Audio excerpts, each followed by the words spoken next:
ফুলগাজীর বন্যা পরিস্থিতি জানাতে সরাসরি যুক্ত হচ্ছেন সহকর্মী আলমুজ্জামান সাফওয়ান। সাফওয়ান, আপনি আমাদের জানাবেন এই মুহূর্তে সেখানকার পরিস্থিতি কেমন দেখতে পাচ্ছেন, কি বলছেন ভুক্তভোগীরা? স্নেহা, এই মুহূর্তে আমি রয়েছি ফেনীর ছাগলনাইয়া উপজেলার পৌরসভা এলাকায় এবং এই যে সংযোগ সড়কটি দেখছেন এটি হচ্ছে ফেনী সদর থেকে ছাগলনাইয়া আসা যাওয়ার যে পথ সেটি। তো আমার পেছনে পানির স্রোত দেখে আসলে বুঝতে পারবেন যে কি পরিমাণ পানি এখান দিয়ে প্রবাহিত হচ্ছে। তো আমরা বন্যার খবর গত 3 দিন ধরে যেমনটি জানছি যে ফুলগাজী এবং পশুরাম এলাকায় বন্যার তীব্রতা সবচেয়ে বেশি ছিল।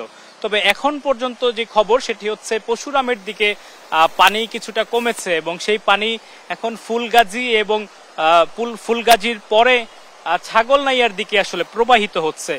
ফেনীর যে 3টি নদী রয়েছে মুহুরী, কহুয়া এবং সিলোনিয়া, এই 3টি নদীর 21টি পয়েন্টে বাঁধ ভেঙে গেছে এবং সেই বাঁধ ভাঙা পানি কিন্তু এখন ছাগলনাইয়া উপজেলার দিকে প্রবেশ করছেন। এই ছাগলনাইয়া এলাকার লোকজনের সাথে কথা বলেছি, তারা যেমনটি জানালো যে গতকাল সন্ধ্যায়ও এখানে এই যে সড়কটি দেখাচ্ছি এখানে কোনো পানিই ছিল না। তবে এখন যেটি দেখতে পাচ্ছি আমরা এই সড়কের দুধারেই কিন্তু আসলে পুরো এলাকা সেগুলো প্লাবিত হয়ে গেছে এবং এখানকার যে ফসলি জমি থেকে শুরু করে মানুষের বাড়িঘর সবখানেই কিন্তু আসলে শুধু পানি, থই থই পানি দেখতে পাচ্ছি আমরা। এবং এই সামনে যেই সড়কের যান চলাচল সেটি অনেকটাই ব্যাহত হচ্ছে। ইতিমধ্যে পশুরামে কিন্তু যাওয়াই যাচ্ছে না, ফুলগাজী পর্যন্ত যাওয়া যাচ্ছে, তারপরেও বড় ট্রাক্টর এবং ট্রাকের সাহায্যে ফুলগাজীতে চলাচল করতে হচ্ছে।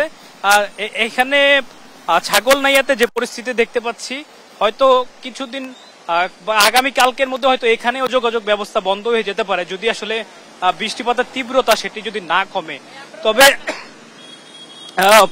প্রশাসনের পক্ষ থেকে যেটি জানানো হয়েছে যে বিপদ সীমার 2 মিটার নিচ দিয়ে পানি প্রবাহিত হচ্ছে এবং আজকে সারাদিনই কিন্তু বৃষ্টিপাত অব্যাহত রয়েছে। তো বৃষ্টি যদি আসলে না কমে এবং পানির যে তীব্রতা এটি যদি না কমে তাহলে ছাগলনাইয়াতে কিন্তু আসলে আগামীকাল থেকে বন্যা পরিস্থিতি খারাপের দিকে যেতে পারে। তবে ফেনী সদর এলাকায় কিন্তু এখন আসলে কোনো পানি নেই এমনটি আমাদেরকে জানিয়েছে।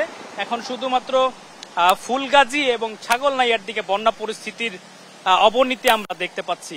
তো সব মিলিয়ে স্নেহা, সকাল থেকে আমরা যেটি জানাচ্ছিলাম যে প্রায় লক্ষাধিক পরিবার এখনো পানিবন্দী রয়েছে এবং প্রশাসন যথেষ্ট চেষ্টা করছে তাদের নিকট পৌঁছে তাদেরকে খাদ্য সহ অন্যান্য সামগ্রিক যে সহায়তা সেটি দেওয়ার জন্য।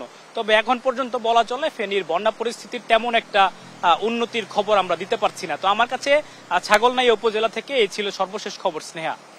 সাফওয়ান, আপনাকে ধন্যবাদ। দর্শক, ফেনীর ছাগলনাইয়া থেকে বন্যার পরিস্থিতি জানাচ্ছিলেন আমাদের সহকর্মী।